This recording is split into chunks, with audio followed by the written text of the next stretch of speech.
Hello friends, आज अपना topic अंदर बीकॉम अंदर आपको चैप्टर अर्निंग पर शेर ईपीएस कंटिन्यूअस साथ वेटेड एवरेज नंबर ऑफ शेर्स ना रिमेनिंग पॉइंट साथ पॉइंट नंबर 4 व्हेन शेर ऑफ डिफरंट फेस वैल्यू જ્યારે કંપનીના બેલેન્સ શીટમાં કેપિટલ સ્ટ્રક્ચરની અંદર ડિફરન્ટ ફેસ વેલ્યુના શેર્સ હોય છે. Under this, it is necessary to convert share into a one similar face value. एक एग्जाम्पल द्वारा આપણે ડિટેલમાં અન્ડરસ્ટેન્ડ કરીએ. As company share capital is considered of the following equity shares: 50,000 equity shares 10 each, 10,000 equity shares of 50 each, and 5,000 equity shares of 100 each. તો અહીંયા company પાસે 10 each face value છે, 50 each face value છે, 100 each face value છે. તો આ 3 types છે. આમાંથી કાં તો તમે બધા શેર્સને 10નો બેઝ લઈ અને ઇક્વલ કરી શકો છો, અથવા તો 100ને લઈને કરી શકો છો, કે 50ને લઈને કરી શકો છો. Calculate weighted average number of shares for the EPS as per accounting standard 20. તો અહીંયા આપણે 10ને બેઝ લઈ અને કરીએ. As per accounting standard 20 weighted average number of shares will be calculated as under for the finding EPS. If base face value is 10%, આપણે 10 જો લઈએ તો 50,000 equity shares into 10 A 50,000 as it is. 10,000 shares છે તો 10,000 એ 50ની price છે એટલે into 50 divide by 10 કરી નાખીએ એટલે એની વેલ્યુ મળી જશે 50,000. આ ફેસ વેલ્યુ 10 છે એટલે પહેલાં આપણે એને મલ્ટીપ્લાય કરશું 10,000 ઇન્ટુ 50 એટલે ટોટલ કેપિટલ મળી જાય. ટોટલ કેપિટલને જે ફેસ વેલ્યુ પ્રમાણે આપણે જોતા હોય એનાથી ડિવાઈડ કરી નાખીએ એટલે આપણે મળી જશે. Same calculation 5,000 equity shares 100 face value છે તો 100 મલ્ટીપ્લાય કરશું, ડિવાઈડ 10 કરશું એટલે મળી જશે 50,000. તો weighted average number of shares of EPS 1,50,000. મે બી તમે 10ની જગ્યાએ 100ને કન્વર્ટ કરી શકો છો. તો આ કેસમાં 50,000 into 10 divided by 100 કરવા પડે, 10,000 into 50 divided by 100 કરવા પડે, અને 5,000 into 100 as it is 5,000 આવશે. So number of shares higher value અથવા તો lower કોઈ પણ માંથી તમે કરી શકો છો. ક્લિયર? નેક્સ્ટ પોઈન્ટ છે when shares split or reverse split take place. What it means share split? Share split means a face value of shares divide into a smaller denominations. मतलब કે તમારી 100 ફેસ વેલ્યુ હોય શેરની તો હવે તમારે 100ની જગ્યાએ મે બી 60, મે બી 50, મે બી 20, મે બી 10 સ્મોલરમાં convert કરવી છે. That is known as a share split up.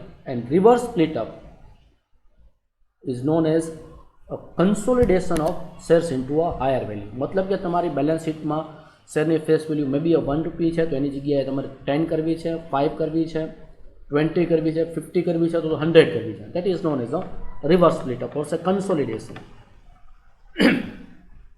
એક એક્ઝામ્પલ દ્વારા આપણે સમજીએ કે ભાઈ weighted average number of shares આમાં કેવી રીતે થાય. Details of Amir limited for the year 1920 are as under particular 1920. Profit 1 lakh and 2 lakh. Share capital 10,000 equity shares of 50 each 5 lakh. 50,000 equity shares of 10 each 5 lakh. હવે જો અહીંયા તો આપણે observe કરીએ તો 10,000 ઇક્વિટી શેર્સ ઇન્ટુ 50 એટલે 5 લાખ થયા. તો અહીંયા 19માં કંપનીની પાસે 10,000 શેર હતા અને ફેસ વેલ્યુ 50 હતી. હવે લોકોએ સ્પ્લિટ અપ કરી નાખ્યું છે એટલે 5 લાખ ડિવાઇડ બાય 10 કરી નાખ્યા તો નંબર ઓફ શેર્સ 50 થઈ ગયા છે. So earning per shares will be calculated profit divide by share capital. So 1 lakh divided by 5 10 and 2 lakh divided by 5 4. Clear? Even though profit in 2020 is double that of 2019, EPS of fall in year 2020, but this is due to the division of shares into a 5. Real EPS of 2019 will be, જો આપણે 19 actual આપણે calculate કરીએ so 1 lakh profit divide by 50,000 shares કરીએ તો 2 આવે અને હવે આપણો EPS 2020માં 4 છે. તો this is the real one કે 2019માં નંબર ઓફ શેર્સ જો 50 જ આપણે રાખીએ 50,000 કારણ કે આપણે સ્પ્લિટઅપ કર્યા એટલે 10,000 ના 50,000 થઈ ગયા. તો 2019માં 1 લાખ ડિવાઈડ બાય 50,000 કરીએ તો 2 આવે. ધીસ ઇઝ ધ રિયલ અને હવે 2020માં 4 થઈ ગયો છે. તો અહીંયા આપણે પ્રાઇમમાં ફેસ એવું લાગે છે કે અહીંયા 10 EPS હતો અને 4 થઈ ગયું રિડક્શન છે, પણ એકચ્યુઅલી રિડક્શન નથી. રિયલિટી ઇઝ કે 19માં જે આપણો EPS 2 હતો એકચ્યુઅલ, હવે 4 ડબલ થઈ ગયો છે. This comparative figure are correct and accurate. Now point number 6, buyback of equity share. Naturally, due to the buyback of shares, company's share capital will reduce. While deciding weighted average number of shares, time element is also important factor and date of buyback should be taken into account to calculate weighted average number of shares. मतलब કે જ્યારે company એના equity shares પાછા ખરીદે છે એટલે એને કહેવામાં આવે બાયબેક ઓફ ઇક્વિટી શેર્સ. તો એ કેસમાં વેટેડ એવરેજ નંબર ઓફ શેર્સની સાથે સાથે ટાઈમ એલિમેન્ટ મતલબ શું કે યર એન્ડ કે beginning of the year, beginning of the year or the year and, આ ડેટ સિવાય મતલબ કે ડ્યુરિંગ ધ યર કંપનીએ કોઈ શેર્સ ઇસ્યુ કર્યા હોય કે બાયબેક કર્યા હોય તો ટાઈમ એલિમેન્ટ આવી જાય. તો આપણે એ મંથ વાઇઝ કેલ્ક્યુલેશન કરવું પડે. That is known as a time element. Example 6 દ્વારા આપણે આ ડિટેલમાં સમજીએ. S limited provides following detail for the year 1920 regarding change in its equity capital. Find out weighted average number of shares required to calculate EPS for the year S20. Date, particular number of shares, buyback share and closing balance of shares. First is the opening balance. Company already had 5 lakh shares, buyback days, so closing 5 lakh as on 1st April. Now on 31st May, new shares issue in the market, so number of shares 50 and buyback and closing 5,50,000. 31st August, buyback shares 15,000 company buyback કરે છે તો 150 હતા એમાંથી 15,000 minus કરીએ તો 5,35,000 is a closing. Now 1st December 19, new share issue at 25,000. Already company પાસે 535 હતા plus 25 add કરીએ તો 5,60,000. Next on 20th February buyback and that value is 20,000. કંપનીએ 20,000 બાયબેક કર્યા છે 5,60,000 માઇનસ 20 કરીએ એટલે આપણે મળી જશે 5,40,000. and 31st March total, so number of shares 575, buyback 35, so 5,45,000. 5,75,000 minus 35,000 કરીએ એટલે 540 આવી જાય. ક્લિયર? હવે આપણે આનું સોલ્યુશન ચેક કરીએ. તો કંઈક આવું આપણું ફોર્મેટ બનશે. Date, particular number of shares, buyback shares, time weight અને closing balance of shares. First, company પાસે ઓપનિંગ બેલેન્સ હતી 5 લાખ શેર્સ. આ કંપની પાસે ડ્યુરિંગ ધ હોલ યર રહ્યા હશે એટલે અહીંયા આપણી પાસે ડેટની જે ઇન્ફોર્મેશન હતી ડ્યુરિંગ ધ યર હતી અને મંથ વાઇઝ છે તો આપણે મંથ વાઇઝ ટાઈમને કન્સિડર કરશું. યરલી હોય તો આપણે ટાઈમ વેટ કન્સિડર ન કરવાનું હોય. સો 5 લાખ શેર્સ અને ફૂલ 12 મંથ કંપનીમાં હશે તો multiply 12/12 full year, 12/12 is a 1 મતલબ 1 યર એટલે થઈ જશે 5 lakh shares. Now 31st May, new shares are issued. Number of shares 50,000 અને 31st May ના ઇસ્યુ કર્યા છે. 31st May થી સ્ટાર્ટ કરીએ તો માર્ચમાં એન્ડ થાય એટલે આપણો ટાઈમ ફેક્ટર આવશે 10 month. 31st May પછીની વાત કરીએ તો જૂનથી સ્ટાર્ટ થશે, June to 31st March 10 month. So 50,000 into 10 divided by 12, 5 lakh હતા પ્લસ આ આપણે ઇસ્યુ કરી છે એટલે પ્લસમાં આપણે લખી નાખશું 41,667 એપ્રોક્સિમેટ રાઉન્ડિંગ ઓફ કરીને. નાઉ ઓન 31st ઓગસ્ટના બાયબેક કર્યા છે અને બાયબેકમાં આપણે 15,000 શેર્સ બાયબેક કરીએ છીએ. ફ્રોમ ધ 31st ઓગસ્ટની આપણે વાત કરીએ તો સપ્ટેમ્બરથી સ્ટાર્ટ કરી એટલે આવશે 7 month. So 15,000 into 7 month divide by 12 month એટલે માઇનસ કરશું બાયબેક એટલે આપણી કેપિટલ રિડ્યુસ થાય, નંબર ઓફ શેર્સ રિડ્યુસ થાય. So 8750 on 1st December again company issue 25,000 shares and 1st December ના એટલે ડિસેમ્બર પણ ઇન્ક્લુડ થશે. So December, January, February, March 4 month divide by 12 month so 8,333. Now 20th February buyback, આ ડેટના company buyback કરે છે, number of share is 20,000. 20th February છે એટલે માર્ચ એક જ મંથ હોય. So 20,000 into 1 month divide by 12 એ માઇનસ કરશું બાયબેકના કેસમાં 1,667. 31st માર્ચ ક્લોઝિંગ 575 35 એટલે આપણી પાસે weighted average number of shares મળી જશે 5,39,583. Traditionally, number of shares are 5,40,000, but after giving the effect of time element, this time element કારણ કે ડિફરન્ટ ડેટના કંપનીએ ઇસ્યુ કર્યા છે અને બાયબેક કર્યા છે. So weighted number of shares are 5,39,583. આવું કેલ્ક્યુલેશન્સ ક્યારે આવશે કે જ્યારે ડ્યુરિંગ ધ યર કંપનીએ માર્કેટમાં શેર ઇસ્યુ કર્યા હોય કે બ્રોડબેક કર્યા હોય તો આપણે ટાઈમ એલિમેન્ટને કન્સિડર કરવું પડે. નેક્સ્ટ છે when the right issue with the bonus element.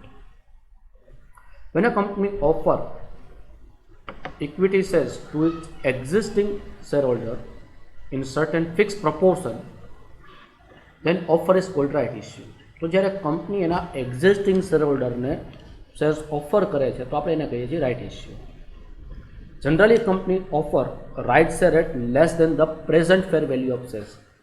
Generally company છે એ પ્રેઝન્ટ જે કંપનીની શેર પ્રાઇસ ચાલતા હોય છે માર્કેટમાં એ પ્રેઝન્ટ શેર વેલ્યુની કમ્પેરિઝનમાં ઓછી પ્રાઇસે ઓફર કરે છે. This is to attract the present shareholder for the investment in shares and to give them a monetary benefit also. એટલે આ કેસમાં કંપની એના એક્ઝિસ્ટિંગ શેરહોલ્ડરને મોનેટરી બેનિફિટ પણ આપે છે. એટલે માર્કેટમાં જે પ્રાઇસ હોય છે એ પ્રાઇસ કરતાં લોઅર પ્રાઇસે જનરલી ઓફર કરે છે. When the offer price is less than the fair value, this will create the bonus element. તો જે લોઅર પ્રાઇસ છે એ બોનસ ક્રિએટ કરે છે. In this case, number of shares before right issue will change. This change can be decided by following conversion factor. એટલે right ઇસ્યુના કેસમાં આપણે conversion factor calculate કરવાનું હોય છે, જેનું કેલ્ક્યુલેશન્સ છે fair value per share immediately prior the right shares and theoretical ex right fair value per shares. Ex right fair value of shares મતલબ excluding right share price. Clear? So fair value per shares immediately prior to right issue મતલબ right shares જ્યારે company issue કર્યા હોય એ ટાઈમે જે ફેર value ચાલે છે માર્કેટમાં એ. And theoretical ex right shares તો એનું આપણે કેલ્ક્યુલેશન્સ કરવું પડે છે. Theoretical ex right fair value of shares can be calculated as under number of shares prior to right shares. Right shares પહેલાં કંપની પાસે જેટલા એક્ઝિસ્ટિંગ શેર્સ છે એ multiply fair value per share prior to right shares એટલે number of shares multiply fair value before right issue plus number of right shares into offer price. જેટલા આપણે shares offer કરવાના છીએ multiply offer price. In short existing share capital plus right issue share capital divide by number of existing shares plus number of right shares. આપણે આ ડિટેલમાં લખ્યું છે. આ સેમ ફોર્મ્યુલાને તમે આ રીતે પણ લખી શકો છો. Theoretical ex right fair value per shares can be calculated as under Q1 multiply P1 plus Q2 multiply P2 divide by Q1 plus Q2. જે આપણે ડિસ્ટ્રિક્શન Q1 is known as the number of original equity shares prior to right issue. P1 fair value of shares prior to right issue. Q2 number of right shares offer and P2 is the offer price of right issue. તો તમે આને પણ consider કરી શકો છો અને આ ફોર્મ્યુલાને પણ કન્સિડર કરી શકો છો. ક્લિયર? તો હવે એક આપણે આનો એક ક્વેશ્ચન લઈએ અને ટ્રાય કરીએ કે આપણે કેટલું અન્ડરસ્ટેન્ડ થાય છે. એક્ઝામ્પલ 7.